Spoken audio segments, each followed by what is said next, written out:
When black families finally saw themselves on TV, Good Times, Sanford and Son, and the shows that changed everything. There was a time when turning on the television meant watching a world that didn't include you. Every show, every commercial, every family sitcom featured white faces living white lives in white neighborhoods, as if black people didn't exist at all except as maids and butlers and background characters with no names and no stories. But then something shifted in the early 1970s, and suddenly there were black families on primetime television.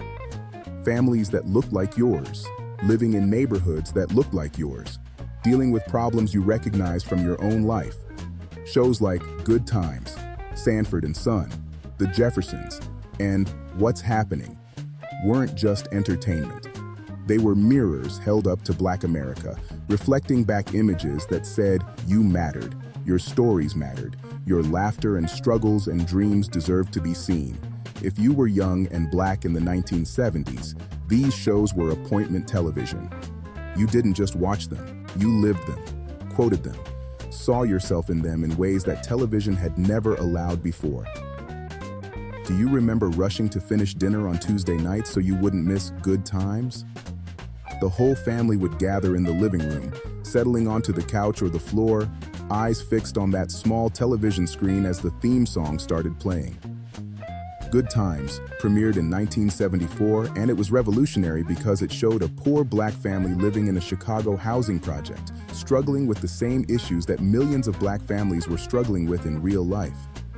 The Evans family wasn't rich, wasn't living in a fancy neighborhood, wasn't trying to pretend that poverty and racism didn't exist. They were dealing with unemployment and discrimination and broken elevators and nosy neighbors and all the daily indignities of being poor and black in America. Florida and James Evans were parents trying to hold their family together against impossible odds. James worked hard at whatever jobs he could find, his pride and frustration always simmering just below the surface. Florida was the heart of the family, strong and loving and deeply religious, holding everyone together with her faith and determination. And then there were the kids. JJ with his artistic talent and his catchphrase, "Dynamite," that swept the nation. Thelma, smart and beautiful and determined not to let poverty define her future. And Michael, the youngest, politically conscious and always ready to speak truth to power even as a child. The show tackled issues that other sitcoms wouldn't touch: unemployment, welfare, gang violence, drug addiction, police brutality, sickle cell anemia, domestic abuse. Good Times didn't shy away from the harsh realities of black life in the inner city, but it also showed the love and laughter and resilience that existed alongside the struggle. The Evans family had nothing materially, but they had each other, and that counted for everything. Kids watching at home saw their own lives reflected on screen, the way their parents worked multiple jobs and still struggled to make ends meet, the way their mothers held families together through prayer and determination, the way humor and love could survive even in the hardest circumstances. JJ became a cultural phenomenon with his "Dynamite" catchphrase and his exaggerated antics, but that popularity came with controversy. Some people felt the character played into negative stereotypes about black people being clownish and not serious. The tension between comedy and respectability, between entertaining white audiences and accurately representing black life, was always present in these shows. But for kids watching, JJ was funny and talented and trying to use his art to escape poverty, and that resonated regardless of the debates happening among adults and critics. Sanford and Son took a different approach to showing black life on television. The show premiered in 1972, making it one of the first black sitcoms of the era, and it was built around the relationship between Fred Sanford, a cantankerous junk dealer in Watts, Los Angeles, and his long-suffering son Lamont. Red Fox, who played Fred, was already a legendary comedian known for his raunchy nightclub act. But Sanford and Son brought his comic genius to mainstream television in a way that families could watch together. Fred Sanford was unlike any character television had shown before. He was stubborn, scheming, always trying to get over on someone, frequently faking heart attacks by clutching his chest and calling out to his deceased wife Elizabeth, "I'm coming to join you, honey." He was not respectable or dignified in the way that Sidney Poitier characters were. He was rough around the edges, operating a junkyard, constantly at odds with his son who wanted something better. But he was also funny and human and real in ways that Black audiences recognized and loved. The junkyard setting itself was significant. It showed Black people making a living in ways that weren't glamorous or professional, doing the kind of work that was actually available in many Black communities. Fred and Lamont weren't doctors or lawyers. They were working-class people trying to survive and occasionally thrive in a system that wasn't designed for their success. The show found comedy in their struggles without making them the butt of cruel jokes. It showed poverty and hustle and family conflict with humor and heart. Do you remember watching Fred argue with his sister-in-law Esther, their insults flying back and forth with creative cruelty? Or his friendship with Grady, Bubba, and the other characters who populated his world? Sanford and Son created a whole community on screen, a Black neighborhood full of distinct personalities and relationships. Kids watching learned that Black stories could be funny, that Black characters could be complex and contradictory, that you could laugh at situations without laughing at the humanity of the people in them. The Jeffersons offered yet another vision of Black life on television. Premiering in 1975 as a spin-off of All in the Family, the show followed George and Louise Jefferson as they moved on up from Queens to a deluxe apartment in the sky on Manhattan's Upper East Side. George had built a successful chain of dry cleaning stores and finally achieved the financial success that allowed his family to leave the old neighborhood behind.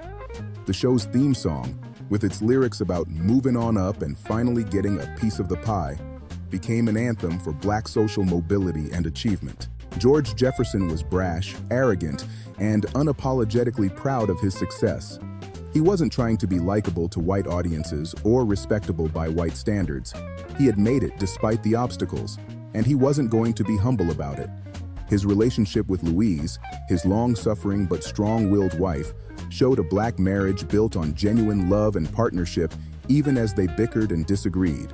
Louise kept George grounded, reminded him where they came from, pushed back against his more outrageous behavior while supporting his ambitions. The show dealt with class tensions within the Black community, showing how George looked down on people who hadn't achieved his level of success, while Louise maintained connections to their working-class roots. It showed interracial friendships and tensions through George's relationship with Tom and Helen Willis, an interracial couple who were their neighbors. It showed Black success and Black excellence on primetime television every week, proving that Black stories weren't just about poverty and struggle, they could also be about achievement and aspiration. What's Happening brought teenage life into the mix when it premiered in 1976. The show followed Raj, Dwayne, and Rerun, three Black teenage friends navigating high school, family, and growing up in Los Angeles. For young Black viewers, seeing teenagers who looked like them, dealing with situations they recognized, was powerful and validating. The show dealt with peer pressure, academic struggles, first jobs, first crushes, and all the universal experiences of adolescence through a specifically Black lens. Rerun became a breakout character with his red beret, his dancing, and his schemes to make money or get girls. Raj was the more serious, studious one trying to do right and make his mother proud. Dwayne was the shy, nerdy friend who was loyal and kind. Together, they represented different aspects of Black teenage life, showing that there wasn't just one way to be a young Black person, that there was diversity and complexity within the community. Shirley, Raj's mother, was raising her children alone after her husband left, another reality that many Black families were living, but the television rarely acknowledged. She worked as a waitress, struggling to make ends meet while trying to keep her children on the right path. The show never made her struggle into a joke or a tragedy.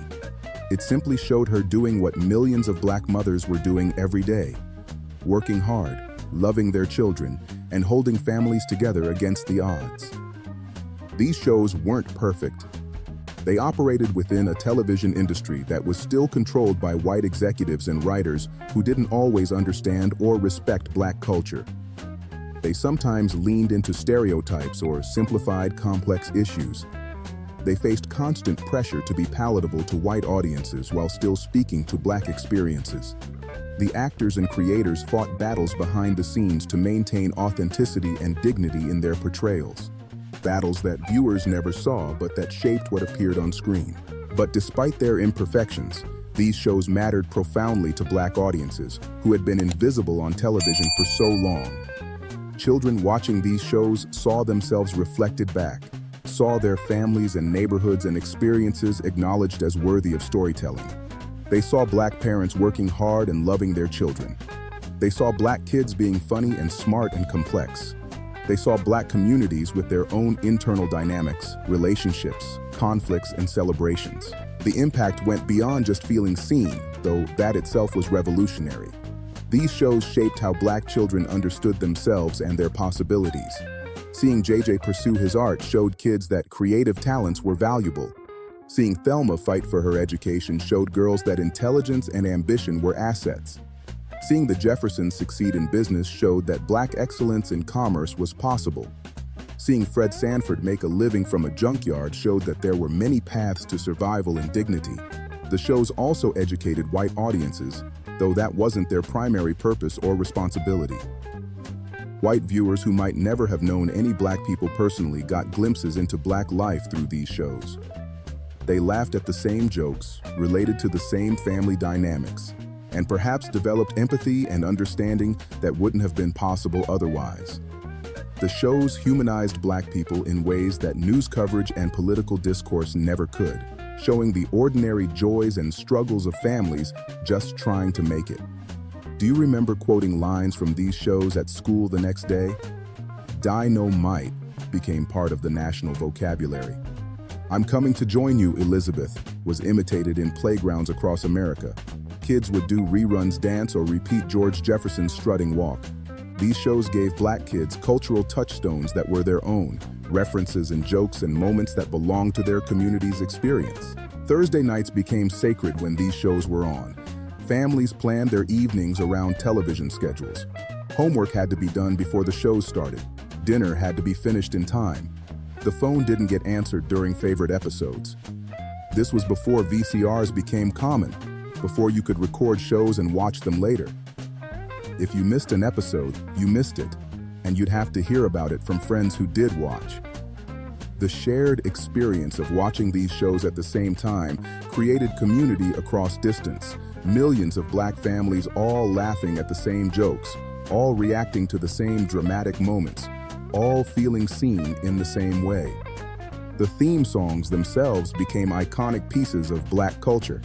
You could sing the Good Times theme by heart, every word about temporary layoffs and easy credit ripoffs, speaking to economic struggles Black families knew intimately. The Jeffersons theme song about moving on up was played at graduations and celebrations, an anthem of achievement and progress.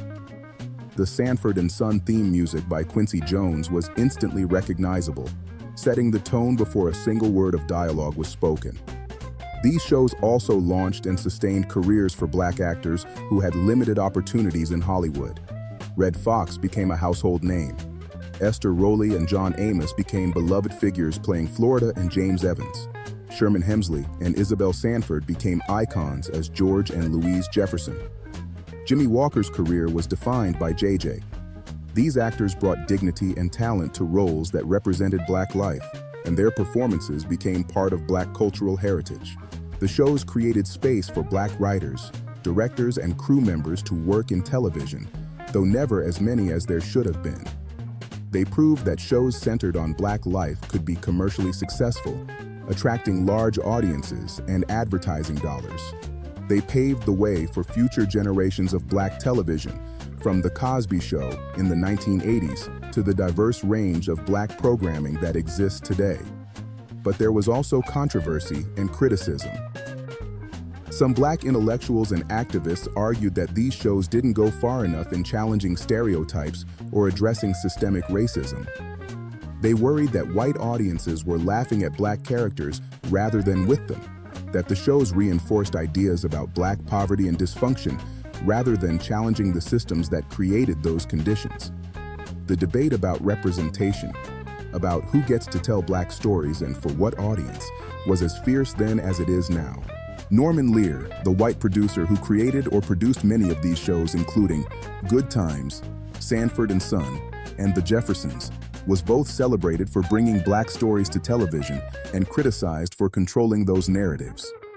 The tension between his intentions and impact, between commercial success and authentic representation, was never fully resolved. When John Amos, who played James Evans, was fired from Good Times after protesting how his character was being written, it highlighted the power dynamics that existed behind the scenes. Yet despite these complications and controversies, the shows remained beloved by Black audiences who understood their significance. They weren't perfect, but they were something, and something was infinitely better than the nothing that had existed before. They were imperfect mirrors, but they were mirrors nonetheless, reflecting Black life back to Black viewers in ways that validated and celebrated their existence. The fashion from these shows influenced how Black kids dressed. JJ's hats, Rerun's red beret, George Jefferson's suits, Thelma's style, these became trends and aspirations.